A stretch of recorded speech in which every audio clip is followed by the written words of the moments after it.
कभी क्रोध आ भी सकता है, कारण है शास्त्र ज्ञान नहीं है, पर चूक का एहसास होने पर अपने कठोर वचनों के लिए हम क्षमा मांग पाएंगे। पति हो या पत्नी, जो भी हो।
स्पर्धा अपने आप में एक सकारात्मक स्वस्थ भावना है।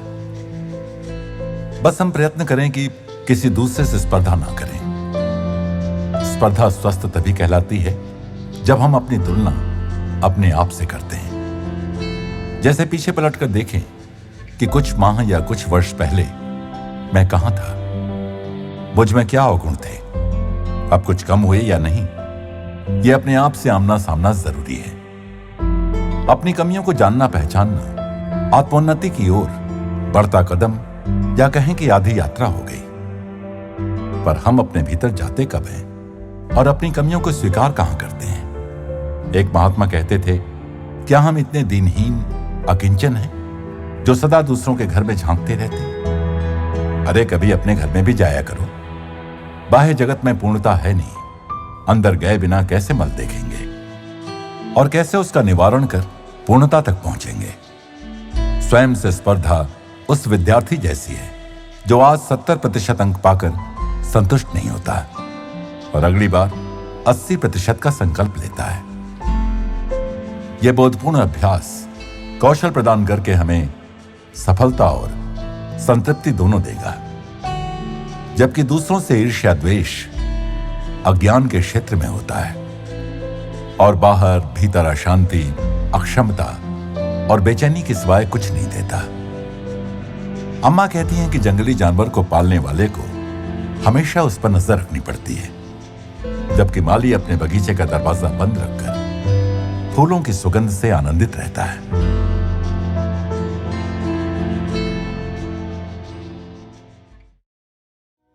प्रेम स्वरूपी आत्म स्वरूपी सभी को नमस्कार।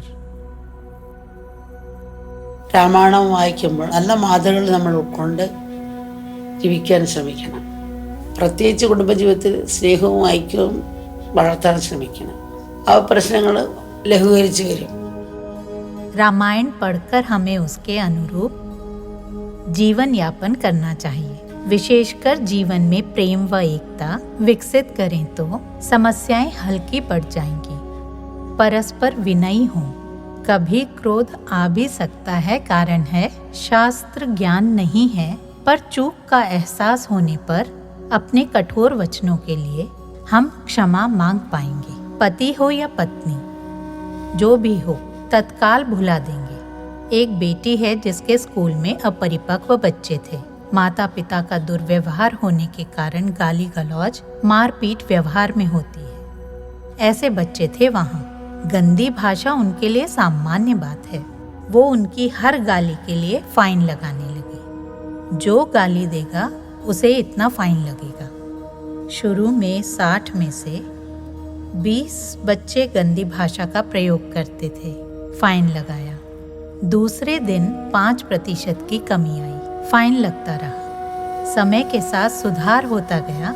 बुरी भाषा का उपयोग एकदम बंद। जब फाइन लगने लगा तो पैसे खोने का डर था।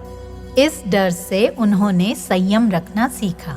ये क्षमता पहले नहीं थी, पहले भी थी।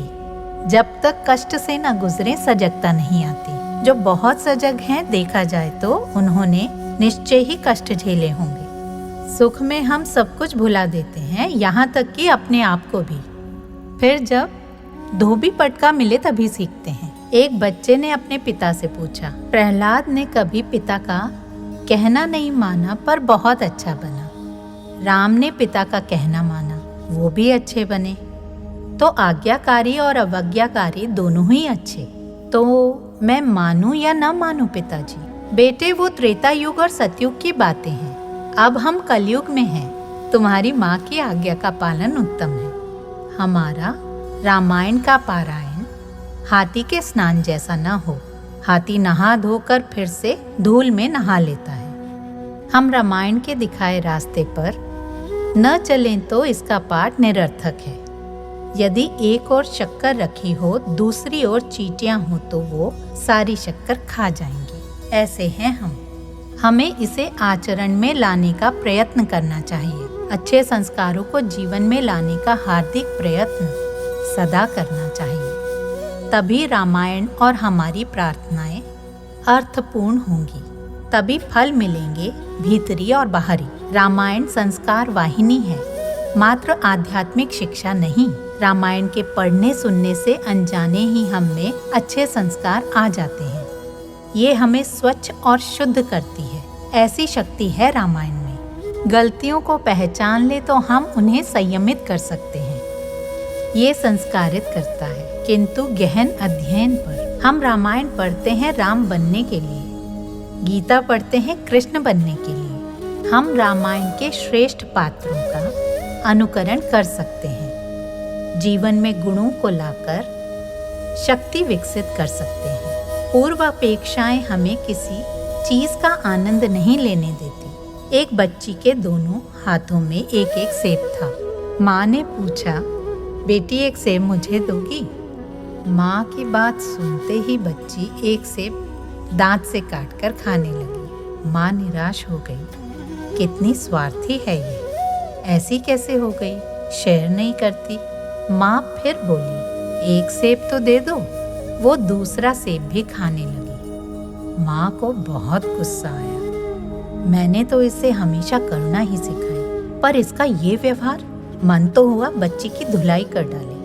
उसने बच्ची का हाथ पकड़ लिया ताकि उससे एक सेब छीन ले जबरन। बच्ची चिल्लाई, ये नहीं माँ, ये वाला ज्यादा मीठा है, ये आप खाओ। असल में बच्ची चक्कर देख रही थी कौन सा ज्यादा मीठा है। पहले वाला ज्यादा मीठा नहीं था, दूसरा वाला देखा तो वो ज्यादा मीठा था। माँ पहले वाला छीनना चाह रही थी, पर बेटी ने दूसरा मीठा वाला सेब माँ को दिया। बेटी माँ को मीठा वाला देना चाहती थी और माँ जल्दबाजी में बच्ची को डांटने पीटने तक सोच बैठी। पूर्व धारणाएं रखते हैं, इसलिए न दिल खोल पाते हैं, ना ही उन्हें समझ या स्वीकार कर पाते हैं। हमने दिलों के द्वार बंद कर रखे हैं। ठीक से समझें तो स्वीकार कर पाएंगे। ईश्वर करे रामायण के एक एक पात्र से धैर्य, क्षमा, सहनशीलता, तप, त्याग तथा तितीक्षा जैसी गुणों को आत्मसात करके स्वीकार्यता के भाव सहित हम आगे बढ़ें। ईश कृपा मेरे प्यारे बच्चों पर सदा बनी रहे।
ये अम्मा की न्यूयॉर्क यात्रा का 32वां वर्ष है। अम्मा के बच्चे अम्मा के स्वागत हेतु कार्यक्रम स्थल के बाहर प्रतीक्षा कर रहे थे, क्योंकि वो देर रात पहुंची।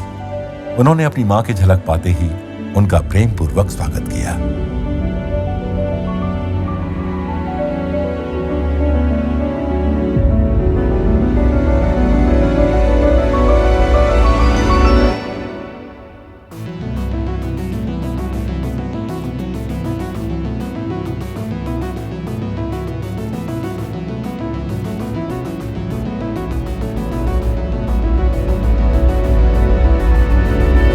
न्यूयॉर्क 800 से भी अधिक भाषाएं बोलने वाले लगभग 80 लाख निवासियों का घर है।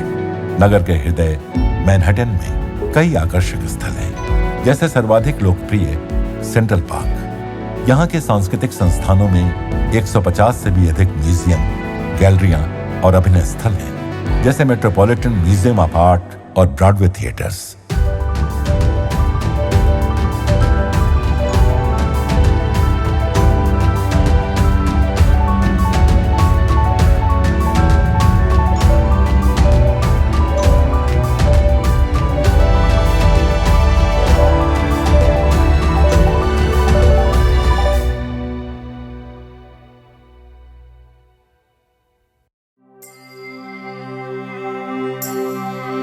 जैसे जैसे अनजान लोग या पुराने भक्तजन आ रहे हैं, दोनों में एक उत्कंठा के चलते हॉल में उत्साह और कौतूहल की मिश्रित लहर है। अम्मा के प्रवेश के दृश्य पर सब तन्मय होकर खड़े हैं।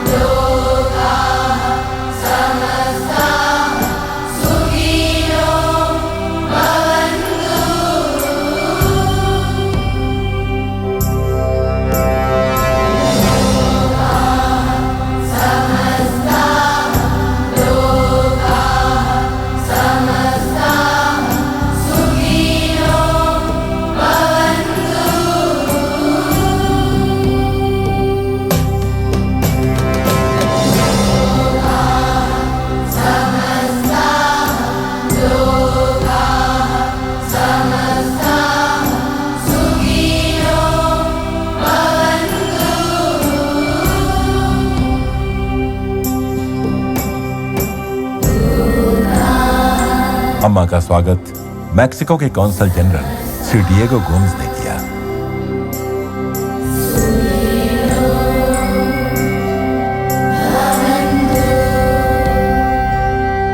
अपने स्वागत संभाषण में उन्होंने कहा, It's a time of great many challenges around the globe. इस समय विश्व भर के लिए संकट काल है। ऐसे में अम्मा की शिक्षाएं और भी प्रासंगिक हो जाती हैं और विश्व को हमारे लिए बेहतर और अधिक एकीकृत स्थान बनाती हैं। अम्मा हमें सिखाती हैं कि कोई भी बाधा दुस्तर नहीं है। देशों, वर्ण, जातियों तथा भाषा के भेदभाव को चीरकर एकीकृत हो जाएं, तो हम अपने सपनों के विश्व का निर्माण कर सकते हैं, जहां सब एकजुट रहें। अम्मा का 2015 में शुरू की गई वृक्षारोपण का उपक्रम 10 लाख से भी अधिक वृक्ष लगाकर यूएन के बिलियन ट्री प्लांटिंग अभियान में शामिल हुआ। इसके एक भाग के रूप में अम्मा ने आश्रम की युवा शाखा अयुत के बच्चों को पौधे बांटे।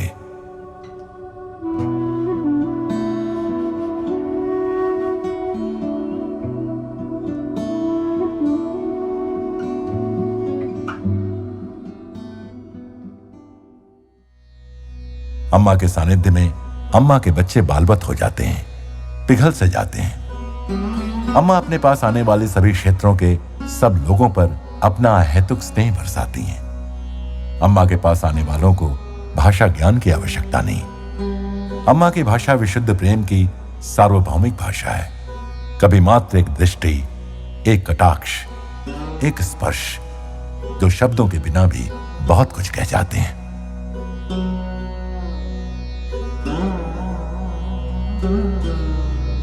Amma is a call to making yourself a higher person. मैं हर रोज काम करते समय अपने आप से पूछता हूँ, क्या अम्मा मुझसे ये चाहती हैं? अम्मा हमें सिखाती हैं निस्वार्थ बनना, दूसरों के प्रति सचेत रहना, अपने आसपास के वातावरण के प्रति सचेत रहना, सावधानी, स्वच्छता और अनुशासन रखना। मैं स्वयं को प्रतिदिन एक बेहतर व्यक्ति बनने की याद दिलाता हूँ और इन सब गुणों को जीवन में उतारने की कोशिश करता हूँ। जानता हूँ कि अम्मा के बिना मैं काफी गड़बड़ कर बैठता। मुझे लगता है अम्मा ने ये बीज मुझ में बचपन में ही बो दिए थे और अम्मा के मार्गदर्शन में अब मैं समझने लगा हूँ। धन्यवाद अम्मा, मुझे अपने हाथों से छूटने न देने के लिए आपका बहुत बहुत धन्यवाद। विश्व के प्रख्यात संगीतकार श्री सैमुअल जे ने अम्मा के समक्ष एक विशेष रचना प्रस्तुत की। उनके गीत में अम्मा की शिक्षाओं, प्रेम एवं करुणा जैसे कई विषय थे। Let it come through, we say, behold the light now in you. Let it come high now, let it come through.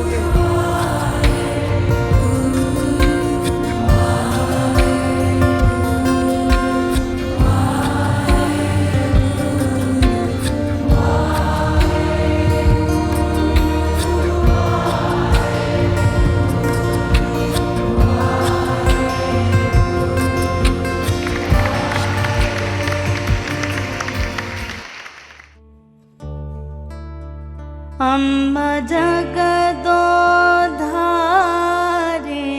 माँ, जय माँ जय माँ जय माँ। अम्बा आनंद रूपिणी माँ, अम्बा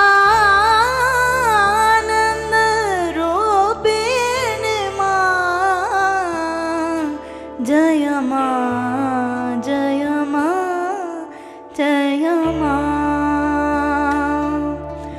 जय माँ जय माँ जय माँ। अम्बा जगदोधारिणी।